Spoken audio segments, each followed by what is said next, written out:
Gun Kelly et Megan Fox, c'est officiellement terminé. J'avais fait une vidéo où j'expliquais que Travis Baker avait soutenu énormément Machine Gun Kelly et lui avait fait prendre conscience qu'il devait être sobre s'il voulait garder Megan, qu'il avait quitté parce qu'elle ne supportait plus sa sobriété. Cependant, depuis l'annonce de leur enfant, leur bébé à venir, à naître, hein, on apprend que en fait, ils s'étaient déjà séparés plusieurs fois pour plein de raisons. De toute évidence, leur fiançailles avait été annulée, c'est que ça marchait pas bien, ça on le savait.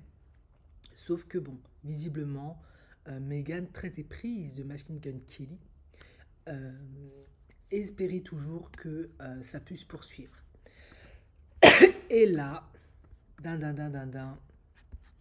je crois que, bon, c'est jamais avec ces deux-là, hein, vu qu'ils ont fait un rituel de sang. Le pacte est tel que, ben, peut-être qu'ils sont pas prêts à se séparer, mais pour le coup, apparemment, selon les sources de TMZ, ils ont rompu le week-end de Thanksgiving lors d'un voyage à Val, dans le Colorado. Et la raison présumée de leur rupture, c'est que Meghan a trouvé des documents sur le téléphone de Machine Gun Kelly qui étaient profondément bouleversants. Et elle a décidé de le quitter plus tôt. En tout cas, elle a quitté le voyage plus tôt que prévu. Elle est partie en gros, hein, vous avez compris. Mais qu'est-ce qui s'est passé? Eh ben, apparemment, il aurait trompé Meghan. Ils ne se sont pas revus depuis le voyage et seraient désormais séparés. Et le bébé arrive en mars. Ce sera le quatrième enfant de Meghan, mais le premier avec Machine Gun Kelly. Et je suppose que ce sera certainement le dernier, selon l'article. Voilà. Elle nous avait fait l'annonce de son baby bump, mais apparemment, c'est déjà over. Voilà. Donc, est-ce que c'est surprenant que parfois les gens se séparent alors qu'il y a un bébé qui arrive? Ben non, hein, parce qu'un bébé ça fait très peur, ça fait beaucoup de stress, ça fait perdre beaucoup de liberté, ça demande beaucoup d'engagement et beaucoup d'hommes, ça les met sous pression, ça les insécurise et souvent bah, ils vont boire de la bibine ou ils vont être infidèles. C'est comme un moyen de se rassurer sur leur virilité, sur ce sentiment. Il y a aussi le sentiment que le bébé, il prend beaucoup de place, c'est normal, hein, c'est un bébé. Du coup, bah, tu n'auras plus toute l'exclusivité, toute l'attention. Et il y a des hommes, ils n'aiment pas ça, et donc ils préfèrent te tromper. Est-ce que ça veut dire qu'ils ne t'aiment pas? Non. Mais je peux soupçonner, mais ça ce n'est que mon intime conviction, que peut-être Meghan Machine Gun Kelly voulait pas d'enfant. Et Meghan voulait, parce que comme sa copine Courtney a eu un bébé, peut-être qu'elle voulait aussi un bébé, histoire de faire pareil. Que lui, il n'avait pas réellement envie d'avoir un enfant, mais Meghan a tout fait pour tomber enceinte, pour faire comme sa meilleure pote Courtney, pour être tendance, pour être cool. Vous savez, les gens de télé-réalité et de TV sont prêts à tout pour avoir l'attention. Et du coup, il a décidé d'aller voir ailleurs. Je dis pas que c'est que de sa faute. Il faut être deux pour avoir un enfant. En gros, Meghan en avait marre de tout ça. Elle en avait marre de son comportement et de la façon dont il la traitait.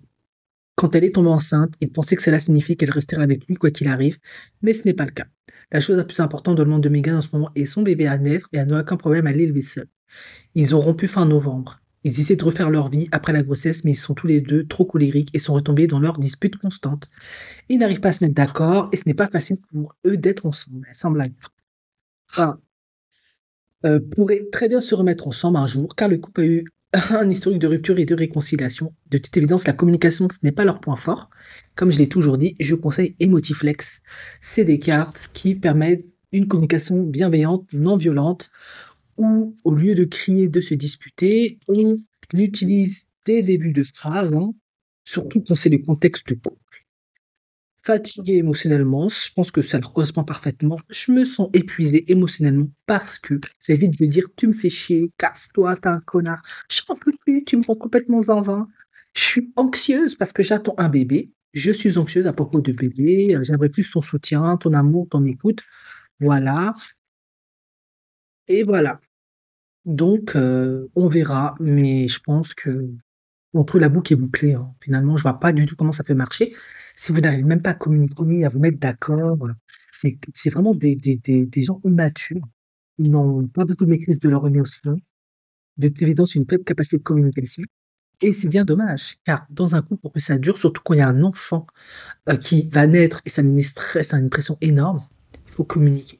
Visiblement, Machine Gun, moi je pense qu'il était pas trop motivé pour ça.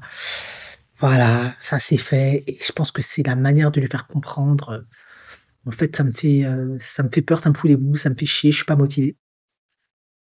Mais bon, comme elle l'a dit, elle peut élever l'enfant toute seule. Elle en a déjà eu 3 avant, donc ça devrait aller. Ouais, dommage.